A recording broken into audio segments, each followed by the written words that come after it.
Bonjour à tous, nous voici aujourd'hui dans ce supermarché un petit peu particulier car il s'agit d'un supermarché pédagogique. C'était en fait une exposition à découvrir ici à Pouilly-sur-Loire. Nous on prend le parti de vous en parler maintenant qu'elle est terminée, tout simplement parce qu'il y avait plein d'enseignements à en tirer. Et vous êtes les témoins, vous, de ces enseignements. Vous êtes deux personnes de Pouilly qui êtes venues visiter cette exposition. Tout à fait. Donc Sylvie, en tant qu'animatrice à la résidence d'autonomie Le Coteau des Vignes.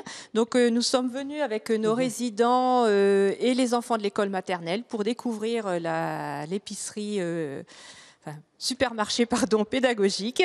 Alors qu'est-ce que vous en avez retenu et vos résidents, qu'est-ce qu'ils en ont retenu aussi? Ils ont trouvé ça super bien par rapport aux articles présentés, les fruits et légumes, les matières de recyclage. On s'y croirait en fait. On s'y croirait, c'est des produits, voilà, des vrais produits, tout à fait.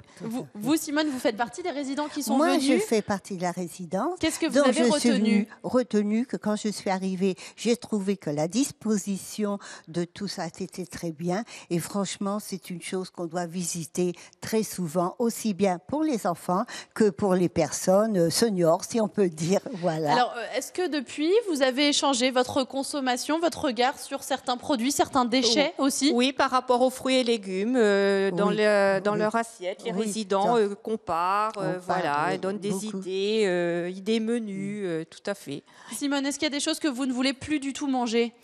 Oh, ce serait difficile, ce serait difficile parce que bon, ici c'est quand même la nature à Pouilly. Je trouve que c'est plus sain de plus en plus. Maintenant, on fait quand même plus attention aujourd'hui à ce qu'on mange qu'il y a une époque. À l'époque, voilà. C'est aussi votre cas, Sylvie? Oui, tout à fait. Chez les maternelles, les petits que vous avez amenés ici aussi, il y a déjà eu une prise de conscience? Je pense, oui.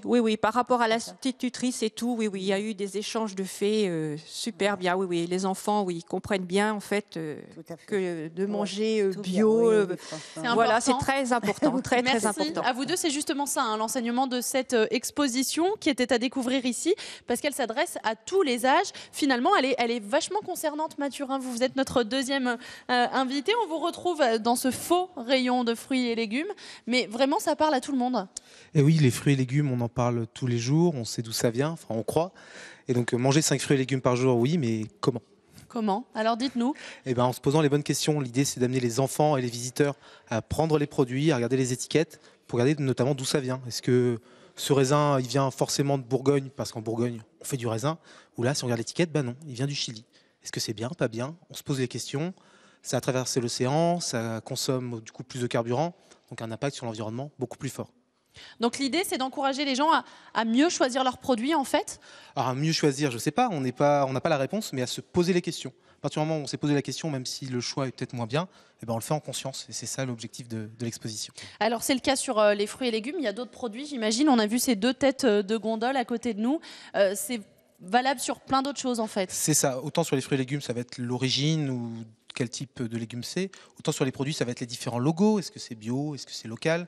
Et aussi les pubs qu'il peut y avoir autour. Est-ce que le fait d'avoir un petit singe avec, c'est intéressant ou est-ce qu'on s'en moque? Alors du coup, ça prend quand même la forme d'une exposition. On est dans un musée, il faut bien le préciser. Mais ça marche ça auprès de tous les publics, malgré tout, cette exposition atypique? C'est ça. Dans l'idée, nous, on l'a fait venir parce qu'elle était importante pour les scolaires. On savait que ça allait bien marcher, comme on l'a évoqué tout à l'heure. Les enfants peuvent prendre, toucher. On était moins convaincus pour les visiteurs. Et au final, ça a très bien plu. Les gens sont venus prendre le temps de jouer le jeu, vraiment, de cette exposition et de la visiter. Et puis il y a autre chose, Mathurin, c'est que vous avez essayé d'alerter les gens non seulement sur les étiquettes et les produits, mais aussi sur le gaspillage alimentaire, qui est aussi une réalité. C'est ça, les étiquettes et les produits, c'est le gaspillage et les déchets en amont. Et après, on les a aussi interrogés sur le gaspillage ensuite. Qu'est-ce qu'on fait de ces déchets-là? Merci Mathurin. Je prends le temps maintenant d'aller rejoindre ma dernière invitée, quelques instants, qui se trouve à quelques mètres de nous, devant l'autre tête de gondole, avec, j'espère que la caméra va le voir, ce caddie plein de déchets, parce qu'il y a les aliments. Alexia, vous qui êtes animatrice ici aussi, mais il y a tout ce qui reste après, ces déchets.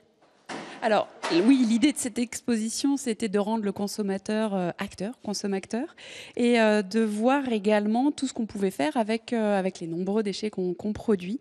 Alors l'idée, c'était de donner un petit coup de main à la nature en fabriquant à partir d'emballages alimentaires des nichoirs, des mangeoires pour les oiseaux, des refuges à insectes. Donc là, on en a quelques exemples. Ouais. On va montrer tout ça à la caméra. Avec 2 planches de récup, une bouteille en verre ou en plastique, on peut assez facilement fabriquer une mangeoire pour les oiseaux avec une boîte de café, pareil, une autre mangeoire. Il nous reste plus beaucoup de temps, Alexia. Expliquez-nous si les gens sont vraiment sensibles à tout ça. Est-ce qu'ils ont envie de prendre le temps aussi de s'occuper de tous ces déchets après ? De plus en plus. De plus en plus. Le faire soi-même se développe énormément.